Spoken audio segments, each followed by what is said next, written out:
ಶ್ರೀಗುರುಭ್ಯೋ ನಮಃ ಪರಮಗುರುಭ್ಯೋ ನಮಃ ಶ್ರೀಮದಾನಂದತೀರ್ಥಭಗವತ್ಪಾದಾಚಾರ್ಯಗುರುಭ್ಯೋ ನಮಃ ವ್ಯಾಸಾಯ ಭವನಾಶಾಯ ಶ್ರೀಶಾಯ ಗುಣರಾಶಯೇ ಹೃದ್ಯಾಯ ಶುದ್ಧವಿದ್ಯಾಯ ಮಧ್ವಾಯ ಚ ನಮೋ ನಮಃ ಅಭ್ರಮಂ ಭಂಗರಹಿತಂ ಅಜಡಂ ವಿಮಲಂ ಸದಾ ಆನಂದತೀರ್ಥಮತುಲಂ ಭಜೆ ತಾಪತ್ರಯಾಪಹಂ ಶ್ರೀಮತೋ ರಾಘವೇಂದ್ರಸ್ಯ ನಮಾಮಿ ಪದಪಂಕಜೇ ಕಾಮಿತಾಶೇಷಕಲ್ಯಾಣಕಲನಾಕಲ್ಪಪಾದಪೌ ಅಜ್ಞಾನತಿಮಿರಚ್ಛೇದಂ ಬುದ್ಧಿಸಂಪತ್ಪ್ರದಾಯಕಂ ವಿಜ್ಞಾನವಿಮಲಂ ಶಾಂತಂ ವಿಜಯಾಖ್ಯಗುರುಂ ಭಜೆ ತಪಸ್ವಾಧ್ಯಾಯ ಶುಶ್ರೂಷಾ ಕೃಷ್ಣಪೂಜಾರತಂ ಮುನಿಂ ವಿಶ್ವೇಶಮಿಷ್ಟದಂ ವಂದೇ ಪರಿವ್ರಾಟ್ ಚಕ್ರವರ್ತಿನಂ. ಶ್ರೀ ಗುರುಭ್ಯೋ ನಮಃ. ಆತ್ಮೀಯರೇ, ಗೀತಾವೃತ್ತಿ ಪಾಠಕ್ಕೆ ಸುಸ್ವಾಗತ. ಭಗವದ್ಗೀತೆಯ 13ನೇ ಅಧ್ಯಾಯ. ಅದರಲ್ಲಿ ಕೃಷ್ಣ ಕ್ಷೇತ್ರಜ್ಞರ ಬಗ್ಗೆ ಹೇಳ್ತಾ ಆ ಬಗ್ಗೆ ಅನೇಕ ವಿಚಾರಗಳನ್ನು, ಕ್ಷೇತ್ರ ಅಂದರೆ ಯಾವುದು, ಅದರ ಸ್ವರೂಪ ಏನು, ಅದರ ಧರ್ಮ ಯಾವುದು, ಅದು ಯಾವ ವಿಕಾರದಿಂದ ಕೂಡಿರುವಂಥದ್ದು, ಅದರ ಪ್ರವರ್ತಕ ಪುರುಷ ಯಾರು, ಅವನು ಹೇಗಿದ್ದಾನೆ, ಅವನ ಸಾಮರ್ಥ್ಯ ಏನು, ಅದೆಲ್ಲವನ್ನು ಸಾಮಾನ್ಯವಾಗಿ ತಿಳಿಸಿಬಿಟ್ಟು ಈ ಪ್ರಕೃತಿಗೆ ಪ್ರೇರಕನಾಗಿರತಕ್ಕಂತಹ ಆ ಪರಮಾತ್ಮನ ಸ್ವರೂಪ ಮತ್ತು ಅವನ ಸಾಮರ್ಥ್ಯ ತಿಳಿಯುವ ಮೊದಲು ಅವನ ತಿಳುವಳಿಕೆಗೆ ಸಾಧನ ಏನು ಎಂಬುದನ್ನು ಹೇಳಿಕೊರಟು ಆ ಸಾಧನಗಳ ಬಗ್ಗೆ ಹೇಳ್ತಾ ಬಂದ. ಅಮಾನಿತ್ವಂ ಅದಂಭಿತ್ವಂ ಅಹಿಂಸಾ ಶಾಂತಿರಾರ್ಜವಂ ಆಚಾರ್ಯೋಪಾಸನಂ ಶೌಚಂ ಸ್ಥೈರ್ಯಂ ಆತ್ಮವಿನಿಗ್ರಹ.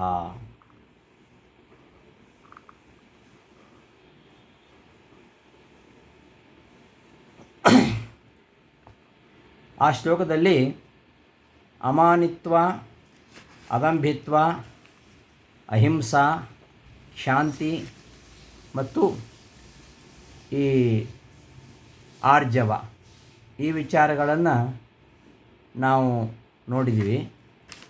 ಇನ್ನು ಮುಂದೆ ಆಚಾರ್ಯೋಪಾಸನಂ.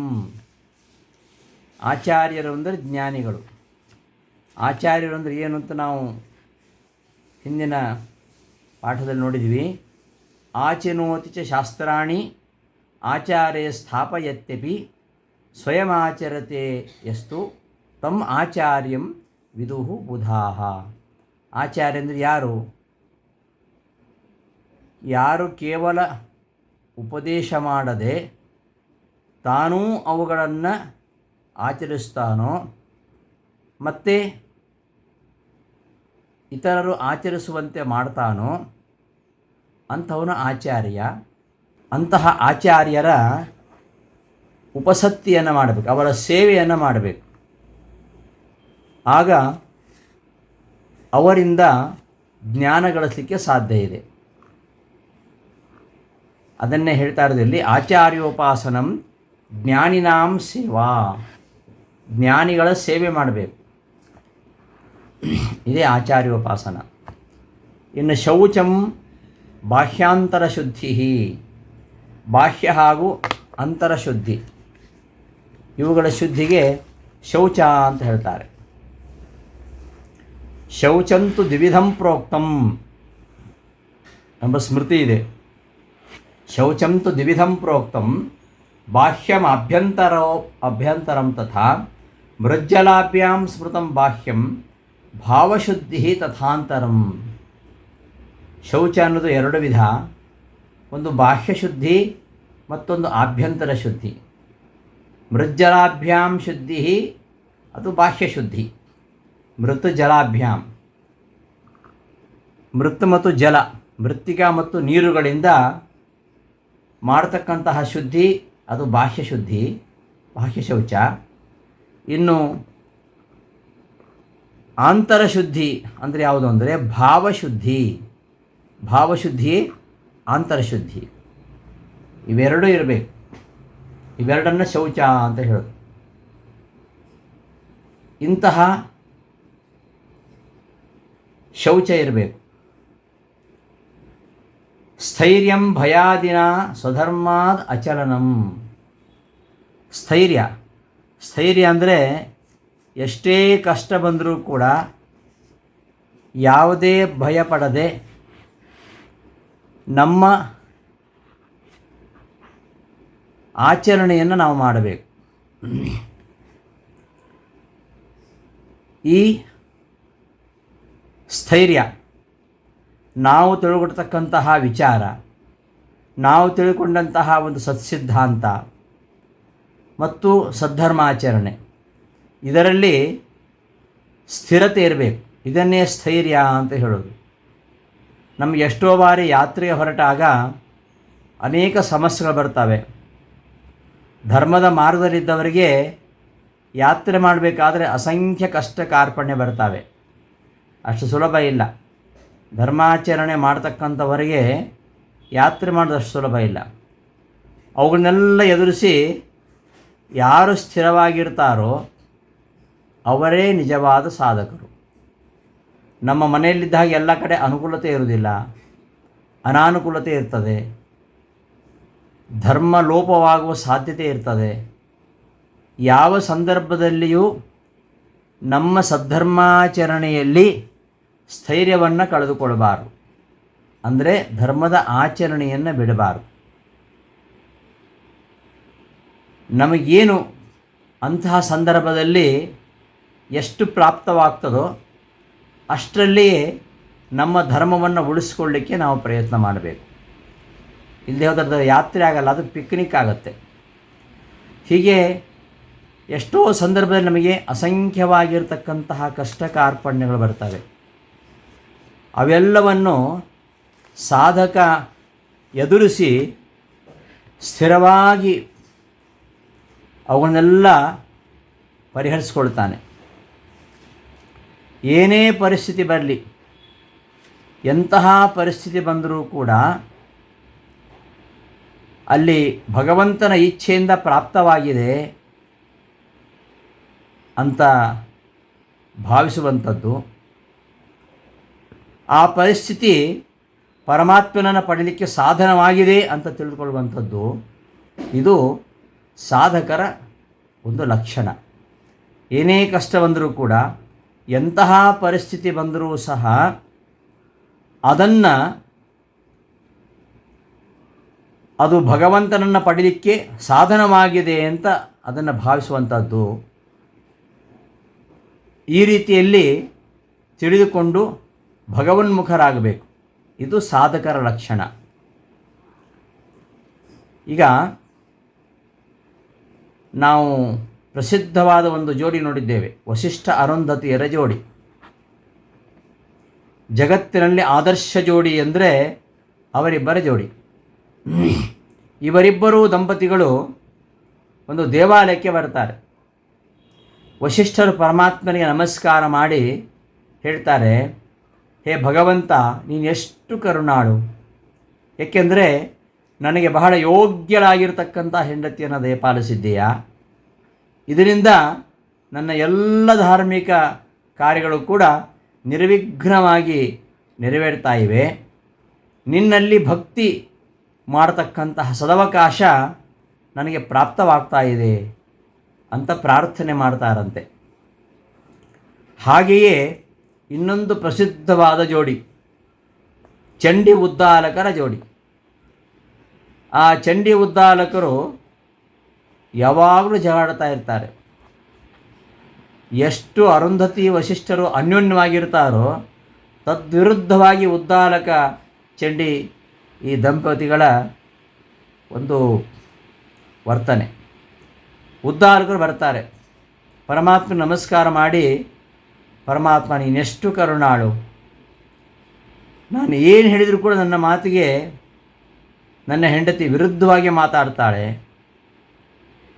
ಹೇಳಿದ ಮಾತಿಗೆಲ್ಲ ವಿರುದ್ಧವಾಗಿ ಹೇಳ್ತಕ್ಕಂಥ ಹೆಂಡತಿಯನ್ನು ಕೊಟ್ಟು ನನಗೆ ತುಂಬ ಉಪಕಾರ ಮಾಡಿದ್ದೀಯಾ. ಯಾಕೆಂದರೆ ಈ ದಿನನಿತ್ಯದ ಪ್ರತಿಯೊಂದು ಘಟನೆಗಳು ಕೂಡ ನನಗೆ ಸಂಸಾರದಲ್ಲಿ ಆಸಕ್ತಿಯನ್ನು ದೂರ ಮಾಡಿ ವೈರಾಗ್ಯವನ್ನು ಹುಟ್ಟಿಸ್ತಾ ಇವೆ. ಆದ್ದರಿಂದ ಅಂತಹ ಹೆಂಡತಿಯನ್ನು ಕರುಣಿಸಿ ನನಗೆ ಸಂಸಾರದಲ್ಲಿ ವೈರಾಗ್ಯ ಬರುವಂತೆ ಮಾಡಿ ನನ್ನೆಷ್ಟು ಅನುಗ್ರಹ ಮಾಡ್ತಾ ಇದ್ದೀಯಾ ಅಂತ ಕೇಳ್ಕೊಳ್ತಾರಂತೆ. ಇದು ಕಥೆ ಕಾಲ್ಪನಿಕ ಇರಬಹುದು, ಆದರೆ ಒಬ್ಬ ನಿಜವಾದ ಸಾಧಕನಲ್ಲಿ ಇಂತಹ ಒಂದು ಮನಪ್ರವೃತ್ತಿ ಇರುತ್ತೆ. ನಿಜವಾದ ಸಾಧನೆ ಮಾಡ್ತಕ್ಕಂತಹ ವ್ಯಕ್ತಿ ಯಾವುದೇ ಪರಿಸ್ಥಿತಿ ಬಂದರೂ ಕೂಡ ಅದು ತನ್ನ ಸಾಧನೆಗೆ ಅನುಕೂಲವಾಗಿದೆ ಅಂತ ಭಾವಿಸಿಕೊಂಡು ಅದು ಪರಮಾತ್ಮನನ್ನು ಪಡೀಲಿಕ್ಕೆ ಸಾಧನವಾಗಿದೆ ಅಂತ ಭಗವನ್ಮುಖಿ ಆಗುವಂತಹ ಅಂಶ. ಜೀವನದಲ್ಲಿ ಬಂದಂತಹ ಎಷ್ಟೇ ಕಷ್ಟಗಳಿರಲಿ ಆ ಎಲ್ಲ ಕಷ್ಟಗಳನ್ನು ಕೂಡ ಭಗವಂತ ಮಾಡತಕ್ಕಂತಹ ಪರೀಕ್ಷೆ ಅಂತ ತಿಳಿದು ಧೈರ್ಯದಿಂದ ಎದುರಿಸಿ ಅದರಿಂದ ಕುಗ್ಗದೆ ಅದನ್ನು ಸಂತೋಷದಲ್ಲಿಯೇ ಪರ್ಯವಸಾನಗೊಳಿಸ್ತಕ್ಕಂತಹ ಉದಾಹರಣೆಗಳು ನಮಗೆ ಸಾಕಷ್ಟು ಸಿಗ್ತವೆ. ವೆಂಕಟನಾಥಾಚಾರ್ಯರು ಅವರ ಪೂರ್ವಿಕರು ತುಂಬ ಶ್ರೀಮಂತರಾಗಿದ್ದರು. ಯಾವುದಕ್ಕೂ ಅವರಲ್ಲಿ ಕಷ್ಟ ಇರಲಿಲ್ಲ. ಆದರೆ ವೆಂಕಟನಾಥಾಚಾರ್ಯರು ತುಂಬ ಕಷ್ಟಪಡ್ತಾರೆ. ಆದರೆ ಯಾವುದನ್ನು ಅವರು ಕಷ್ಟ ಅಂತ ಅಂದ್ಕೊಳ್ಳಿಲ್ಲ. ಅವರಿಗೆ ಪ್ರಾರಬ್ಧ ಕರ್ಮವಶಾತ್ ಬಡತನ ಬಂತು. ಅದು ಬಡತನ ಹೊರತು ದಾರಿದ್ರ್ಯ ಅಲ್ಲ.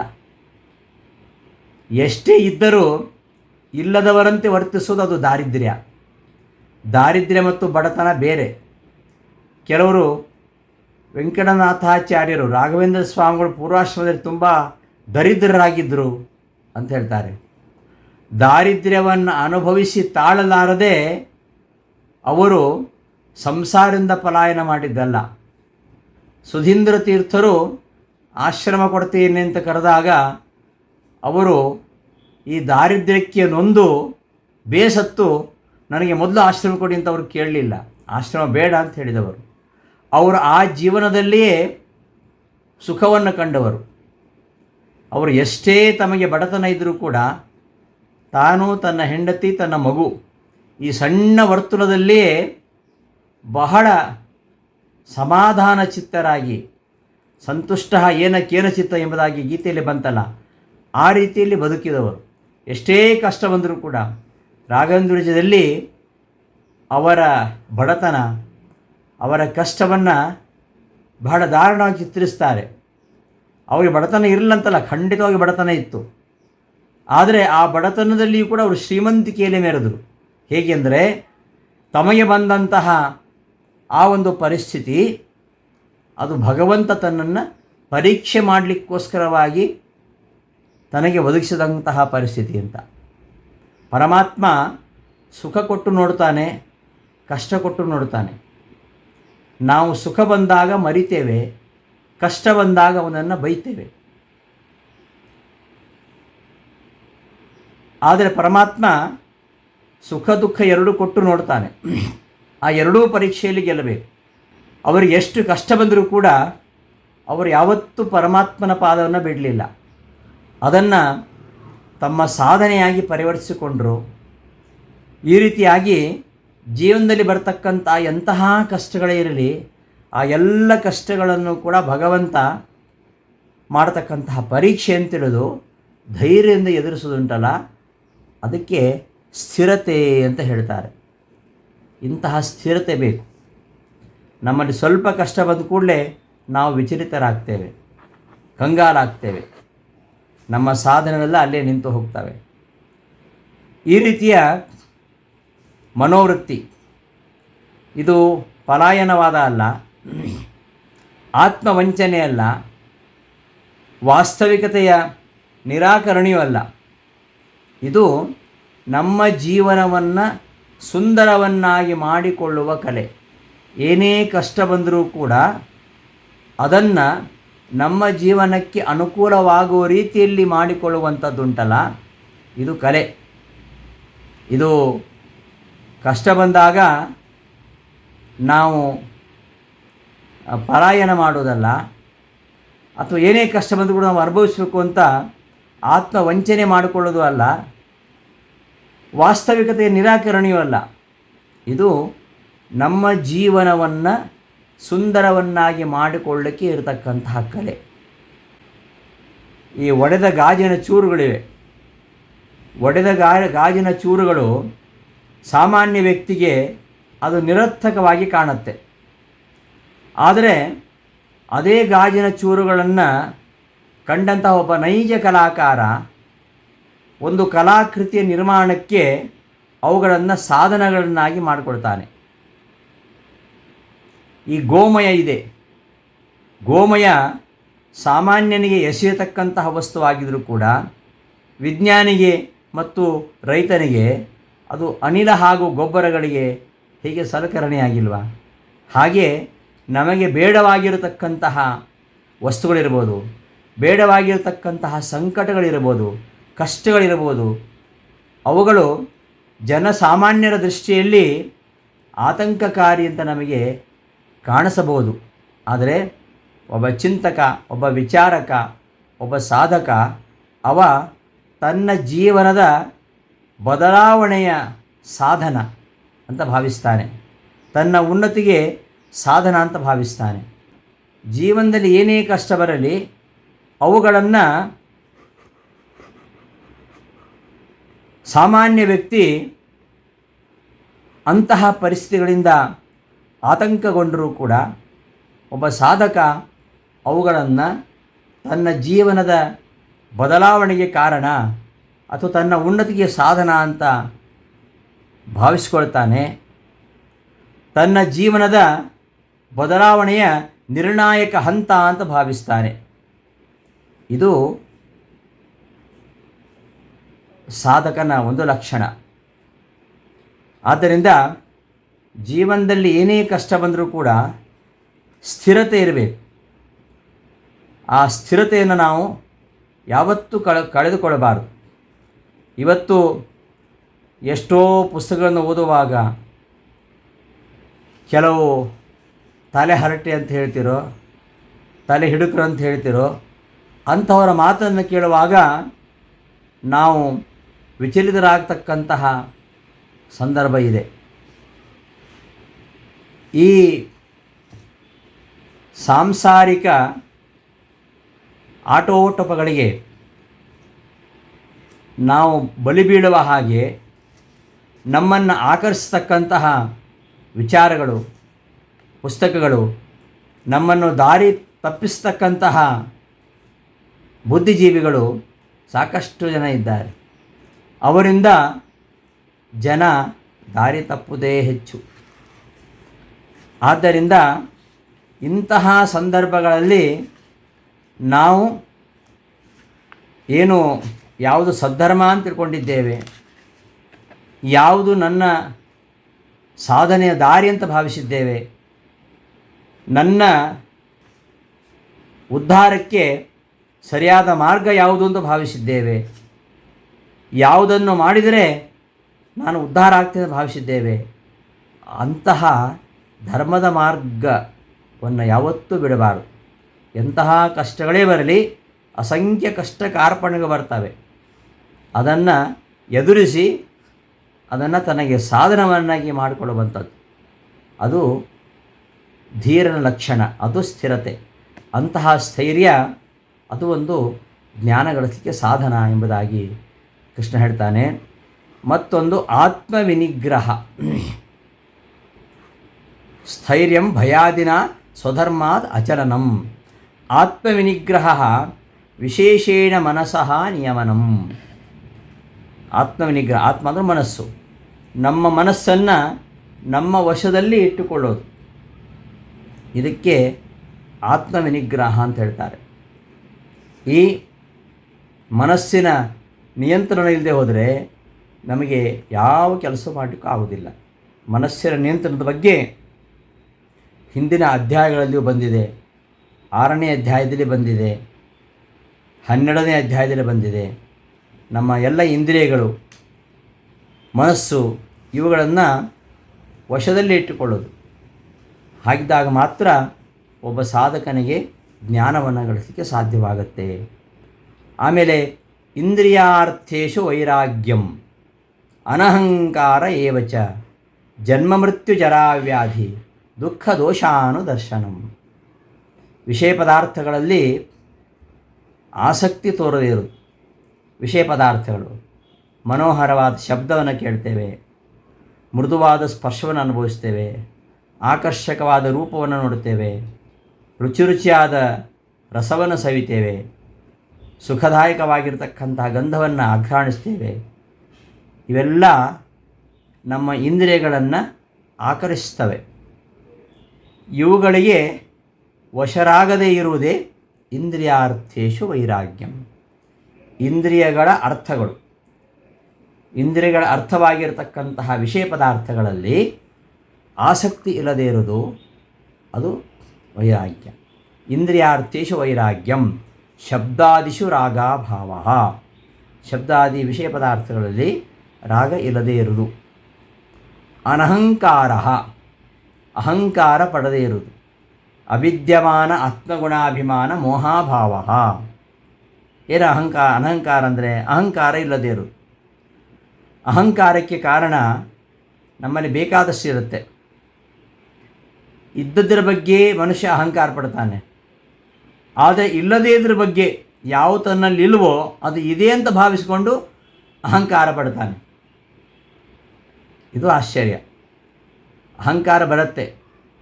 ಧನಮದ, ವಿದ್ಯಾಮದ, ಅಧಿಕಾರ ಮದ, ಎಲ್ಲ ವಸ್ತುಗಳಿದ್ದಾಗ ಅಹಂಕಾರ ಬರುತ್ತೆ. ಅಹಂಕಾರ ಅಂದರೆ ಏನು ಅಂದರೆ ಅವಿದ್ಯಮಾನ ಆತ್ಮಗುಣಾಭಿಮಾನ ಮೋಹ. ಯಾವುದು ನಮ್ಮಲ್ಲಿಲ್ವೋ, ನನ್ನಲ್ಲಿ ಯೋಗ್ಯತೆ ಇಲ್ಲ, ಯೋಗ್ಯತೆ ಇಲ್ಲದರೂ ಕೂಡ ಅದು ನನ್ನಲ್ಲಿದೆ ಅಂತ ಭಾವಿಸುವುದುಂಟಲ್ಲ, ಇದು ಅಹಂಕಾರಕ್ಕೆ ಕಾರಣ. ಕೆಲವರಿಗೆ ಅಂತಹ ಯೋಗ್ಯತೆ ಯಾವುದು ಇರುವುದಿಲ್ಲ.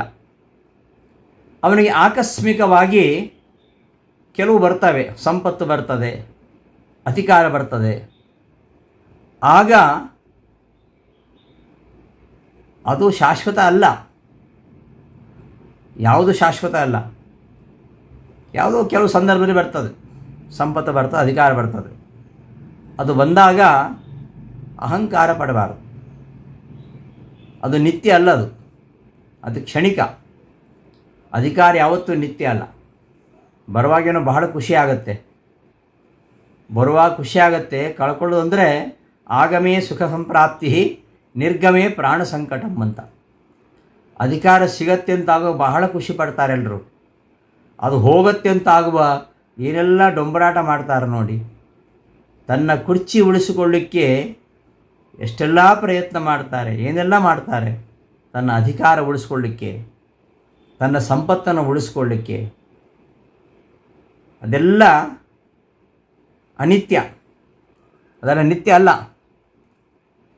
ಅದು ತನಗೆ ಬಂದಿರತಕ್ಕಂತಹ ಅಧಿಕಾರ, ತನಗೆ ಬಂದಂತಹ ಸಂಪತ್ತು ಅದು ಕ್ಷಣಿಕ ಆಗಿದ್ದರೂ ಕೂಡ ಶಾಶ್ವತ ಅಂತ ಬೀಗುತ್ತಾನೆ, ಅಹಂಕಾರದಿಂದ ಮೆರಿತಾನೆ. ಭಾಗವತದಲ್ಲಿ ನಾವು ವೇನನ ಕಥೆಯನ್ನು ಕೇಳಿದ್ದೇವೆ. ಎಷ್ಟು ದುರಹಂಕಾರ ನೋಡಿ ಆ ವೇನನಿಗೆ. ಅಧಿಕಾರ ಬಂದ ಕೂಡಲೇ ಸಂಪತ್ತಿನ ಅಧಿಕಾರ, ಸಂಪತ್ತಿನ ಅಹಂಕಾರ, ಅಧಿಕಾರದ ಅಹಂಕಾರ, ಅದು ಮಿತಿ ಮೀರಿದಾಗ ಮನುಷ್ಯ ನಾಶ ಆಗ್ತಾನೆ.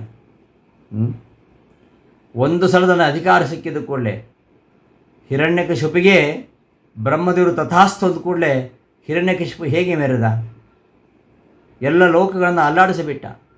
ಹೀಗೆ ಮನುಷ್ಯನಿಗೆ ಸಂಪತ್ತು ಬಂದಾಗ, ಅಧಿಕಾರ ಬಂದಾಗ ಅವುಗಳು ಕ್ಷಣಿಕವೇ ಆಗಿದ್ದರೂ ಕೂಡ ಬಹಳ ಅಹಂಕಾರದಿಂದ ಮೆರಿತಾನೆ.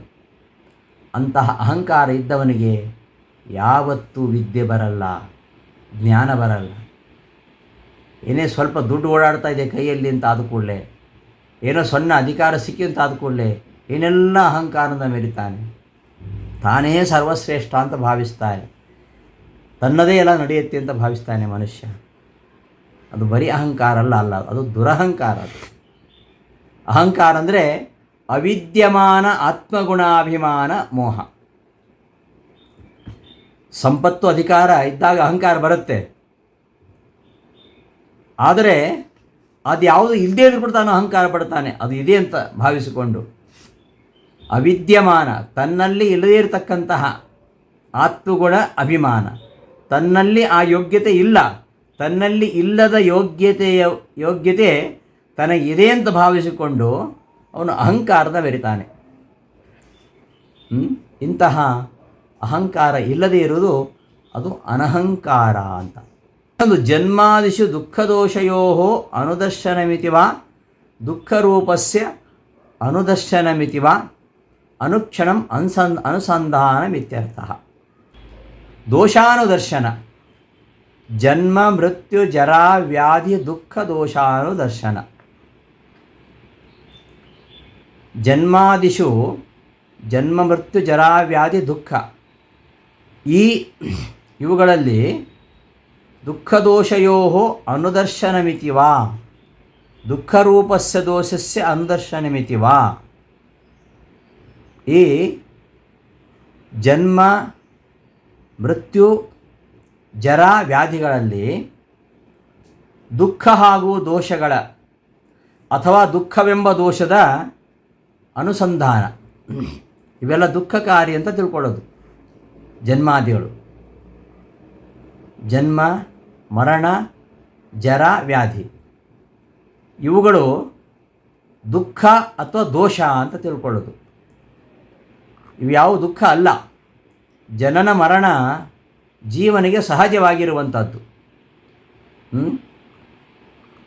ಜನ್ಮ ಬಂದಾಗ ನಾವು ಸುಖ ಅಂತ ಭಾವಿಸಬಾರದು, ಮರಣ ಬಂದಾಗ ದುಃಖ ಪಡಬಾರದು. ಅದನ್ನು ಹೇಳ್ತಾ ಇರೋದು ಜನ್ಮಾದಿಷು ಜನನ ಮರಣ ಜರ ವ್ಯಾಧಿ. ಈ ಜನ್ಮ ಮರಣ ಜರ ಇವೆಲ್ಲ ಸ್ವಾಭಾವಿಕವಾಗಿ ಜೀವನಿಗೆ ಬರುವಂಥದ್ದು. ಇದು ಸಹಜವಾಗಿ ಬರತಕ್ಕಂಥವಳು. ಯಾವುದು? ಜಾತಸ್ಯ ಹಿ ಧ್ರುವ ಮೃತ್ಯು ಧ್ರುವಂ ಜನ್ಮ ಮೃತಸ್ಯ ಚ. ಈ ಜನನ ಮರಣ, ಹುಟ್ಟು, ಬಾಲ್ಯ, ಯೌವನ, ವೃದ್ಧಾಪ್ಯ ಮತ್ತು ಮರಣ ಇವು ದುಃಖ ಅಂತ ತಿಳ್ಕೊಳ್ಳುವಂಥದ್ದು. ಅಂದರೆ ಅದರ ತಾತ್ಪರ್ಯ ಇವುಗಳ ಬಗ್ಗೆ ನಮಗೆ ಪ್ರತಿಕ್ಷಣವೂ ಅನುಸಂಧಾನ ಇರಬೇಕು. ಇವೆಲ್ಲ ಸಹಜ ಅಂತ. ಪುನರಪಿ ಜನನಂ ಪುನರಪಿ ಮರಣಂ, ಜನ್ಮ ಮೃತ್ಯು ಜರ ವ್ಯಾಧಿ ಇವುಗಳಲ್ಲಿ ಯಾವಾಗಲೂ ಅದರ ಅನುಸಂಧಾನ ಇರಬೇಕು. ಮನುಷ್ಯ ಸುಖದಲ್ಲಿದ್ದಾಗ ಅದೆಲ್ಲ ಮರಿತಾನೆ. ಎಷ್ಟು ನನಗೆ ಮರಣವೇ ಇಲ್ಲ ಅಂತ ಭಾವಿಸ್ತಾನೆ, ನನಗೆ ವೃದ್ಧಾಪ್ಯವೇ ಇಲ್ಲ ಅಂತ ಭಾವಿಸ್ತಾನೆ. ಇವುಗಳ ಬಗ್ಗೆ ಅನುಸಂಧಾನ ಯಾವಾಗಲೂ ಇರಬೇಕು. ಆವಾಗ ನಮ್ಮ ಜೀವನ ಎಷ್ಟು ಅಸ್ಥಿರ ಅಂತ ಗೊತ್ತಾಗತ್ತೆ. ಅಲ್ಪ ಸ್ವಲ್ಪ ಸುಖ ಸಂತೋಷಗಳು ಬಂದಾಗ ನಾವು ಮೆರಿತೇವೆ ನೋಡಿ. ಮನುಷ್ಯ ಈ ಲೋಕದಲ್ಲಿ ಇದ್ದಾಗ ಅವ ಈ ಜನ್ಮ ಮರಣ ಮುಪ್ಪು ರೋಗ ಇವೆಲ್ಲ ಬಂದೇ ಬರ್ತವೆ. ಇವು ಮಾನವ ಸಹಜವಾದ ದೋಷಗಳು. ದೋಷ ಅಥವಾ ದುಃಖ, ದುಃಖದಾಯಕವಾಗಿರತಕ್ಕಂತಹ ವಿಷಯಗಳು. ಯಾಕೆ ಬರ್ತವೆ ಅಂದರೆ ನಾವೆಲ್ಲ ಪರಮಾತ್ಮ ಅಲ್ಲ. ಮನುಷ್ಯ ಪರಮಾತ್ಮ ಭಿನ್ನನಾಗಿದ್ದಾನೆ. ಪರಮಾತ್ಮನಿಗೆ ವ್ಯಾವು ಇಲ್ಲ. ಜನ್ಮ ಮೃತ್ಯು ಜರ ವ್ಯಾಧಿ ಪರಮಾತ್ಮನಿಗೆ ಇಲ್ಲ. ನಾವೆಲ್ಲ ಮಾನವರಾದ್ದರಿಂದ ಇವರೆಲ್ಲ ಮಾನವರಿರ್ತಕ್ಕಂಥ ದೋಷಗಳಿವೆಲ್ಲ. ಯಾವುದ್ಯಾವುದು? ಜನ್ಮ ಮೃತ್ಯು ಜರ ವ್ಯಾಧಿ. ಆದ್ದರಿಂದ ಇವುಗಳು ಮಾನವ ಸಹಜವಾಗಿರತಕ್ಕಂತಹ ದೋಷಗಳು ಅಂತ ತಿಳ್ಕೊಂಡು ಇವುಗಳನ್ನು ನೆಚ್ಚಿಕೊಳ್ಳದೆ ಇವುಗಳು ಬರಬಾರದು ನಮಗೆ ಇನ್ನು ಮುಂದೆ ನಮಗೆ ಮತ್ತೆ ಪುನರ್ಜನ್ಮ ಇರಬಾರ್ದು, ಮರಣ ಬರಬಾರ್ದು, ಜರ ವ್ಯಾಧಿ ಬರಬಾರ್ದು ಅಂತಂದರೆ ಇವನ್ನೆಲ್ಲ ಮೀರಿ ನಿಲ್ಲತಕ್ಕಂಥ ಸ್ಥಿತಿ ಅದು ಮೋಕ್ಷ. ಅದಕ್ಕೆ ಪ್ರಯತ್ನಿಸುವುದು ಅಂತ ಅರ್ಥ. ಜನ್ಮ ಮೃತ್ಯು ಜರ ವ್ಯಾಧಿಗಳಲ್ಲಿ ದೋಷಾನುದರ್ಶನ ಅಂದರೆ ಈ ಜನನ ಮರಣ ಜರಾ ವ್ಯಾಧಿಗಳು ಯಾವಾಗಲೂ ಮಾನವ ಸಹಜವಾಗಿರತಕ್ಕಂತಹ ದೋಷಗಳು. ಇದನ್ನು ಅರಿತುಕೊಂಡು ಸಂಸಾರ ಅಂದರೆ ಇಷ್ಟೇ, ಇವೆಲ್ಲ ಸಂಸಾರದಲ್ಲಿ ಸಾಮಾನ್ಯವಾಗಿ ಇರತಕ್ಕಂಥವುಗಳು, ಇವೆಲ್ಲ ಮಾನವ ಸಹಜವಾದ ದೋಷಗಳು, ದುಃಖದಾಯಕಗಳು. ಆದ್ದರಿಂದ ಈ ಸಂಸಾರಕ್ಕೆ ನೆಚ್ಚಿಕೊಳ್ಳದೆ ಇದರಿಂದ ಬಿಡುಗಡೆ ಹೊಂದಲಿಕ್ಕೆ ನಾವು ಪ್ರಯತ್ನ ಮಾಡಬೇಕು. ಅದು ಆ ಪ್ರಯತ್ನ ಬರಬೇಕಾದರೆ ಯಾವಾಗ ನಮ್ಮ ಮನಸ್ಸಲ್ಲಿ ಅನುಸಂಧಾನ ಇರಬೇಕು. ಯಾವುದು? ಈ ಜನ್ಮ ಮೃತ್ಯು ಜರ ವ್ಯಾಧಿ ಇವೆಲ್ಲ ಮಾನವದಲ್ಲಿರತಕ್ಕಂತಹ ದೋಷಗಳು. ಈ ಚಿಂತನೆ ಇದ್ದಾಗ ನಮಗೆ ಸಂಸಾರದಲ್ಲಿ ಆಸಕ್ತಿ ಮೋಹ ಕಡಿಮೆ ಆಗುತ್ತೆ. ಆದ್ದರಿಂದ ಜನ್ಮ ಮೃತ್ಯು ಜರಾ ವ್ಯಾಧಿ ದುಃಖ ದೋಷಾನುದರ್ಶನಂ, ಜನನ ಮರಣ ಜರಾ ವ್ಯಾಧಿಗಳು ಇವುಗಳು ದುಃಖದಾಯಕ ಅಥವಾ ಇವು ಸಂಸಾರದತಕ್ಕಂತಹ ದೋಷಗಳು ಎಂಬುದನ್ನು ಅನುಕ್ಷಣವೂ ಕೂಡ ನಾವು ನೋಡ್ತಾ ಇರಬೇಕು, ಅರ್ಥಾತ್ ಅನುಸಂಧಾನ ಮಾಡ್ಕೋತಾ ಇರಬೇಕು. ಆಗ ನಮಗೆ ಇದರಿಂದ ಬಿಡುಗಡೆ ಹೊಂದಬೇಕೆಂಬ ಇಚ್ಛೆ ಆಗುತ್ತೆ. ಅದಕ್ಕೆ ಅನುಗುಣವಾಗಿ ನಾವು ಜ್ಞಾನವನ್ನು ಗಳಿಸಲಿಕ್ಕೆ ಪ್ರಯತ್ನ ಮಾಡ್ತೇವೆ. ಅದರಿಂದ ಜ್ಞಾನಕ್ಕೆ ಸಾಧನ ಯಾವುದು? ಇಂದ್ರಿಯಾರ್ಥಗಳಲ್ಲಿ ವೈರಾಗ್ಯ ಹೇಗೋ, ಅನಹಂಕಾರ ಹೇಗೋ, ಹಾಗೆ ಜನ್ಮಮೃತ್ಯು ಜರಾ ವ್ಯಾಧಿಗಳಲ್ಲಿ ನಮಗೆ ಯಾವಾಗಲೂ ದೋಷ ಚಿಂತನೆ ಎಂಬುದು ಇರಬೇಕು. ಅದು ಜ್ಞಾನಕ್ಕೆ ಸಾಧನ ಅಂತ ಈ ಶ್ಲೋಕದ ಅಭಿಪ್ರಾಯ. ಜನ್ಮಾದಿಷು ದುಃಖದೋಷಯೋ ಅನುದರ್ಶನಮಿತಿವ. ಜನ್ಮಾದಿಗಳಲ್ಲಿ ದುಃಖದೋಷಯೋ ಅನುದರ್ಶನಂ. ಜನ್ಮಾದಿಗಳು ದುಃಖದಾಯಕ ಅಥವಾ ಅವುಗಳು ದೋಷಗಳು ಅಂತ ಯಾವಾಗಲೂ ನಾವು ಕಾಣುವಂಥದ್ದು, ಅಥವಾ ಜನ್ಮಾದಿಗಳೇ ದುಃಖರೂಪ, ಜನನ ಮರಣ ಜರಾ ವ್ಯಾಧಿಗಳೇ ದುಃಖರೂಪ ದೋಷ ಅಂತ ತಿಳ್ಕೊಳ್ಳೋದು ಅಂತ ಅರ್ಥ. ಅನುಕ್ಷಣಂ ಅನುಸಂಧಾನಂ ಅನುದರ್ಶನಂ ಅಂತಿದ್ದೇವೆ. ಅಂದ್ರೇನು? ಅನುಕ್ಷಣಂ ಅಂತ ಅಂದರೆ ಪ್ರತಿಕ್ಷಣವೂ ಕೂಡ ನಮಗೆ ಈ ಸಂಧಾನ ಇರಬೇಕು. ಇವೆಲ್ಲ ಸಹಜವಾಗಿ ಮಾನವ ಸಹಜವಾದ ದೋಷಗಳು. ಆದ್ದರಿಂದ ಇದನ್ನು ನೆಚ್ಚಿಕೊಳ್ಳದೆ ನಾವು ಜ್ಞಾನವನ್ನು ಗಳಿಸ್ಕೊಳ್ಬೇಕು ಅಂತ ಇದರ ಅಭಿಪ್ರಾಯ. ಹಾಗೆ ಆಸಕ್ತಿ ಅನಭಿಶ್ವಂಗ ಪುತ್ರದಾರಗೃಹಾದಿಷು ನಿತ್ಯಂ ಚ ಸಮಚಿತ್ತತ್ವಂ ಇಷ್ಟಾನಿಷ್ಟೋಪಪತ್ತಿಷು. ಆಸಕ್ತಿ ಅನಭಿಶ್ವಂಗ, ಪುತ್ರದಾರಗೃಹಾದಿಗಳಲ್ಲಿ ಶಕ್ತಿ ಇಲ್ಲದೇ ಇರುವುದು. ಮಕ್ಕಳು, ಹೆಂಡತಿ, ಗಂಡ, ಬಂಧು ಬಾಂಧವರು ಇವ್ರನ್ನೆಲ್ಲ ಪ್ರೀತಿಸಲೇಬಾರ್ದು ಅಂತ ಅರ್ಥ ಅಲ್ಲ, ಅವರ ಯೋಗಕ್ಷೇಮವನ್ನು ನೋಡ್ಕೊಳ್ಬಾರ್ದು ಅಂತ ಅರ್ಥ ಅಲ್ಲ. ಅವರ ಒಂದು ಯೋಗಕ್ಷೇಮ, ಅವರನ್ನು ಕೈಬಿಟ್ಬಿಡಬೇಕು ಎಂಬ ಅಭಿಪ್ರಾಯ ಅಲ್ಲ. ಅವರು ತಮ್ಮ ಜೀವನದ ಸಾಧನೆಗೆ ಅನುಕೂಲವಾಗುವ ಹಾಗೆ ಇರಬೇಕು. ಅದಿಲ್ಲದೆ ಹೋದರೆ ಅವರಲ್ಲಿ ಆಸಕ್ತಿ ಇರಬಾರ್ದು ಅಷ್ಟೆ. ಅವರನ್ನು ಬಿಟ್ಟೇ ಬಿಡಬೇಕಂತ ಹೇಳ್ತಾ ಇಲ್ಲ ಇಲ್ಲಿ. ಮೋಹ ಇರಬಾರ್ದು. ಪುತ್ರಪತ್ನಿ ಗ್ರಹಾದಿಗಳಲ್ಲಿ ಆಸಕ್ತಿ ಅದು ಅನಭಿಶ್ವಂಗ ಅಂದರೆ ಮೋಹರಾಹಿತ್ಯ, ಅತ್ಯಾಸಕ್ತಿ ರಾಹಿತ್ಯ ಅದು ಇರಬೇಕು ಅಂತ.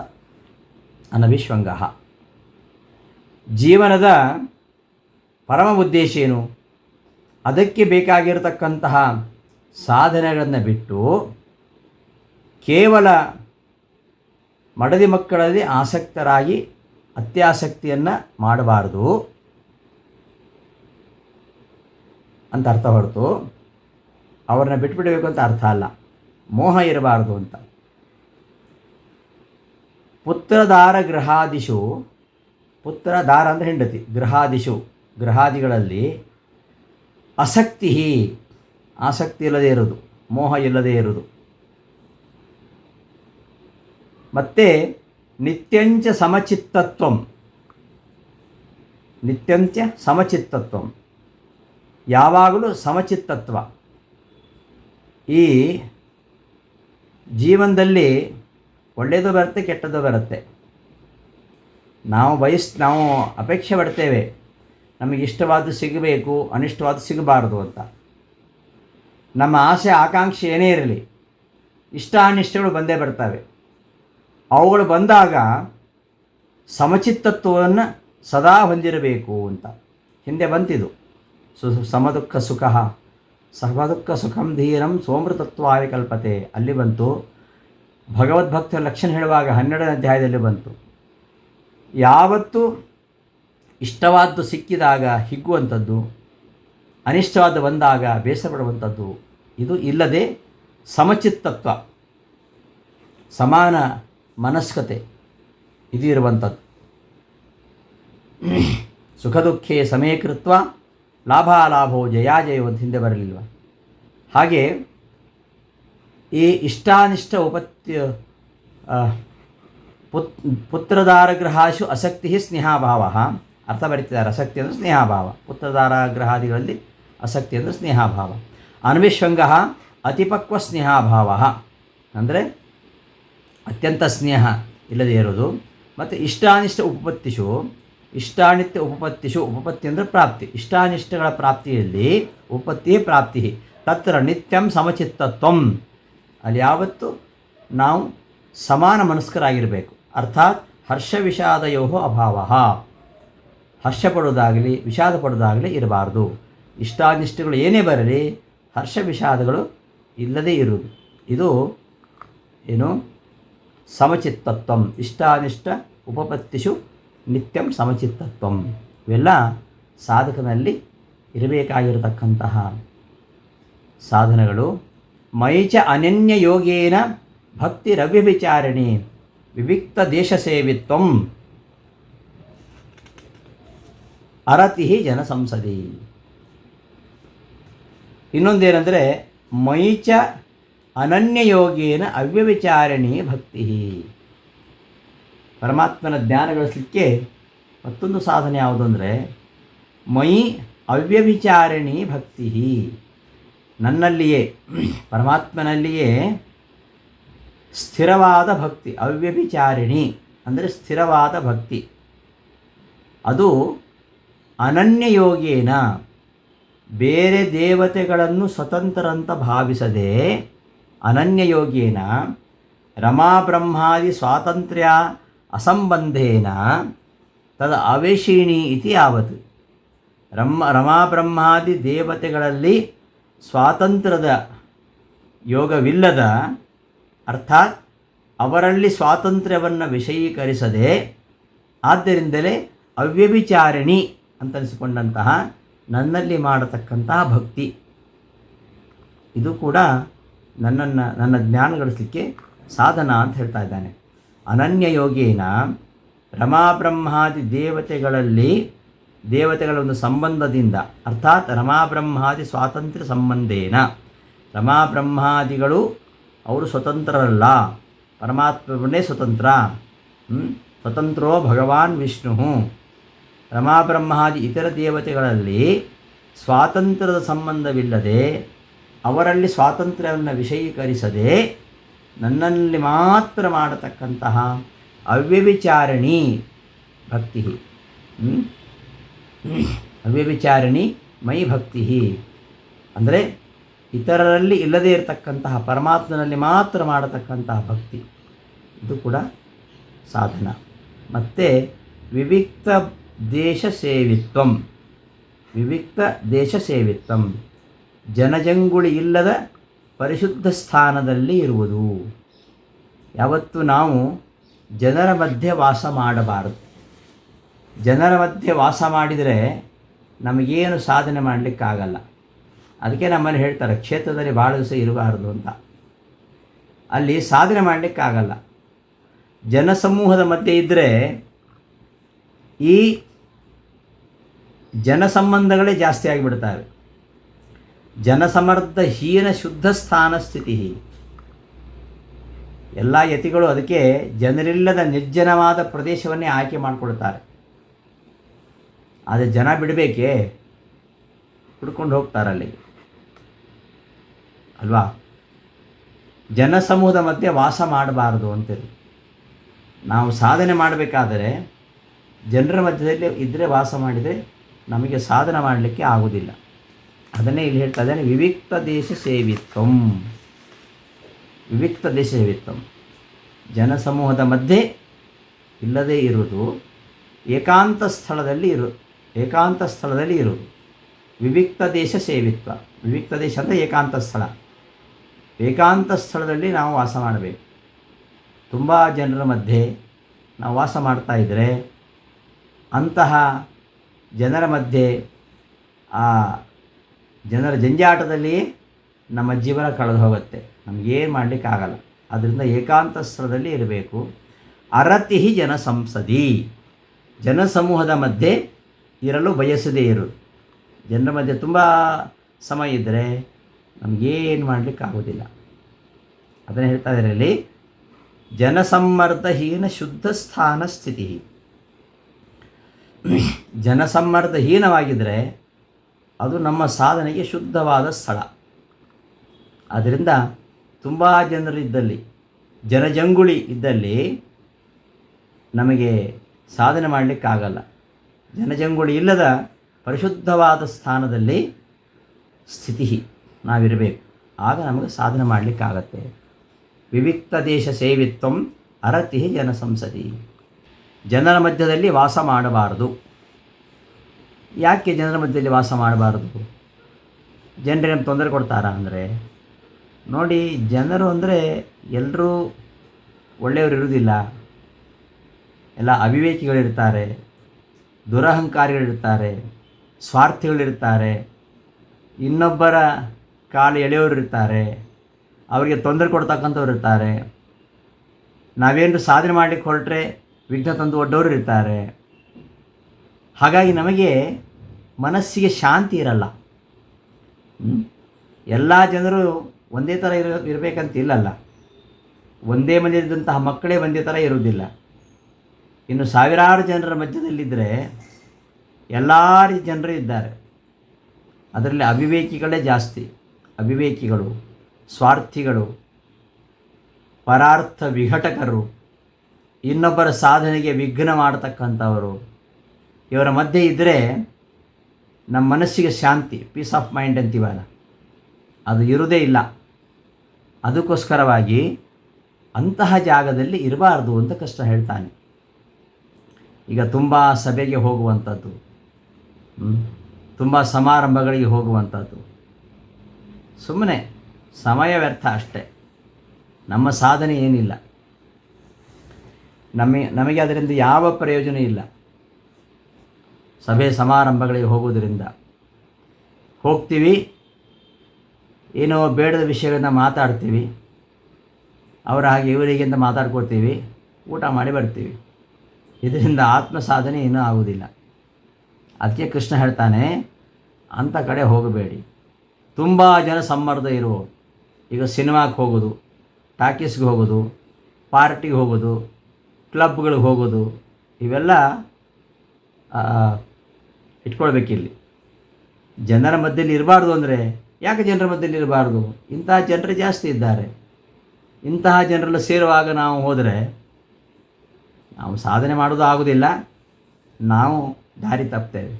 ಅದನ್ನೆಲ್ಲ ಕೃಷ್ಣ ಪರೋಕ್ಷವಾಗಿ ಸಿನಿಮಾ ತಾಕೀಟಿಗೆ ಹೋಗಬೇಡಿ, ಪಾರ್ಟಿಗೆ ಹೋಗಬೇಡಿ, ಕ್ಲಬ್ಗೆ ಹೋಗಬೇಡಿ ಅಂತ ನಿಷೇಧ ಮಾಡ್ತಾ ಇದ್ದಾನೆ. ಅರತಿ ಜನ ಸಂಸದಿ. ಇವೆಲ್ಲ ಜ್ಞಾನ ಗಳಿಸಲಿಕ್ಕೆ ಇರತಕ್ಕಂತಹ ಸಾಧನಗಳು. ಇವೆಲ್ಲ ಭಗವಂತನ ಜ್ಞಾನ ಗಳಿಸಲಿಕ್ಕೆ ಇರತಕ್ಕಂತಹ ಸಾಧನೆಗಳು. ಆ ವಿಚಾರವನ್ನು ಮುಂದಿನ ಪಾಠದಲ್ಲಿ ನೋಡೋಣ ಅಂತ ಹೇಳ್ತಾ ಇಂದಿನ ಪಾಠವನ್ನು ಸಮಾಪ್ತಿಗೊಳಿಸ್ತೇನೆ. ಶ್ರೀಕೃಷ್ಣ ಅರ್ಪಣಮಸ್ತು. ಧನ್ಯವಾದಗಳು.